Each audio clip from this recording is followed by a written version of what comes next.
Kami berpandangan bahwa ini adalah isu-isu picisan yang dijadikan sebagai peluru untuk menembak Mas Anies, karena tak ada hal lain cara yang lebih berkualitas dan substantif untuk dijadikan serangan kepada Mas Anies.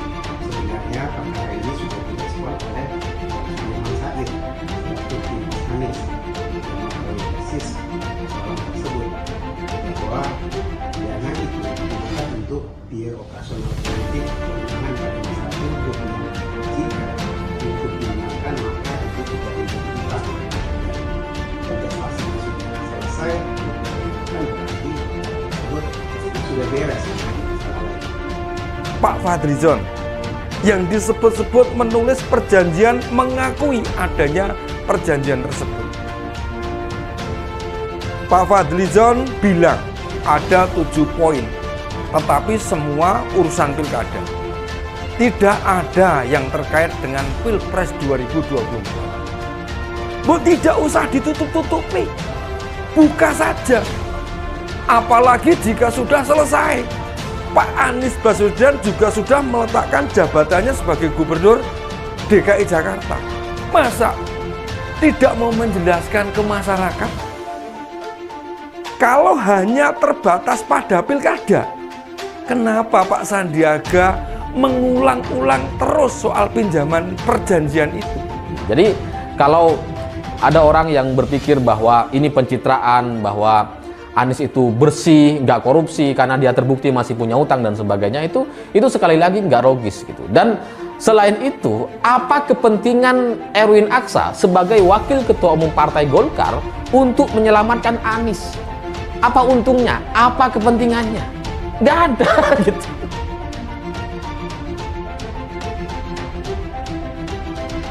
Demokrat minta Sandiaga buka perjanjian dengan Anies soal utang 50 miliar rupiah.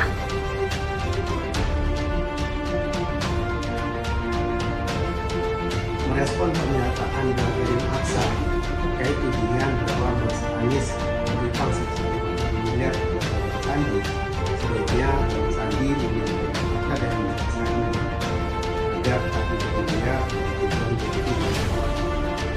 membuktikan bahwa Mas Sandi Partai Demokrat mampu mengerti berbicara dan berbicara, namun harus menjadi tanggung jawab terhadap apa yang dipresentasikan, tapi menjadi hoax, media, atau fitnah. Sama halnya dengan yang sebelumnya disampaikan oleh Mas Sandi terkait kejadian Prabowo juga sebenarnya juga dipresentasikan ke publik kejadiannya jika memang ada atau jika ada pelanggaran di dalamnya, sehingga segala sesuatunya menjadi beneran.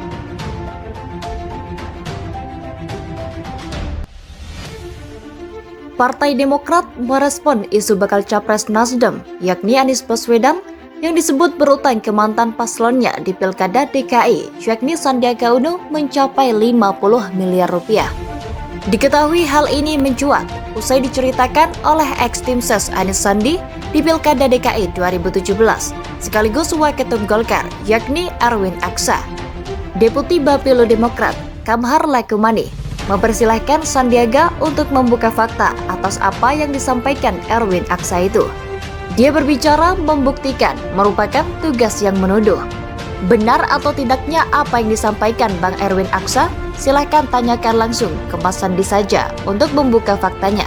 Minta beliau buka saja agar terang benderang. Membuktikan adalah tugas yang menuduh, bukan yang dituduh, kata Kamhar kepada wartawan pada Minggu 5 Februari lalu. Kamhar membeberkan hal ini telah dibantah oleh LO Anies di tim kecil Sudirman Said.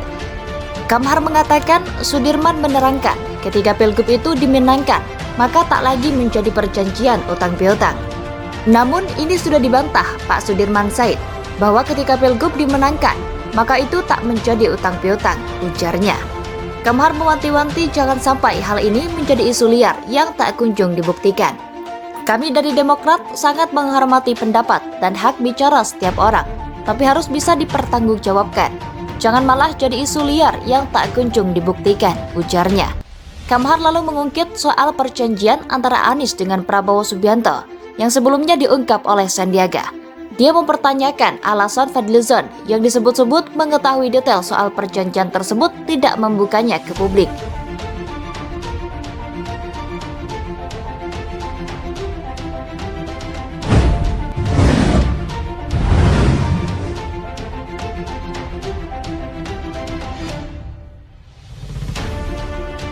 Perjanjian pinjaman itu turut disaksikan Pak Erwin dan dibuat oleh pengacara Pak Sandi.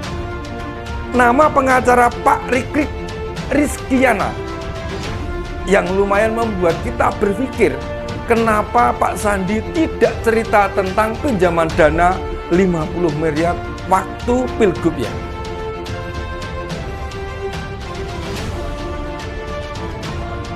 Sama seperti soal surat perjanjian di Pilkada yang sebelumnya disampaikan Pak Sandi. Kenapa Bang Fadlizon tidak buka saja ke publik jika memang ada suratnya dan ada pelanggaran? Ini penting agar tak menjadi liar dan berubah menjadi fitnah, ujarnya. Lebih lanjut, Kamhar meyakini isu ini merupakan serangan ke sosok Anies.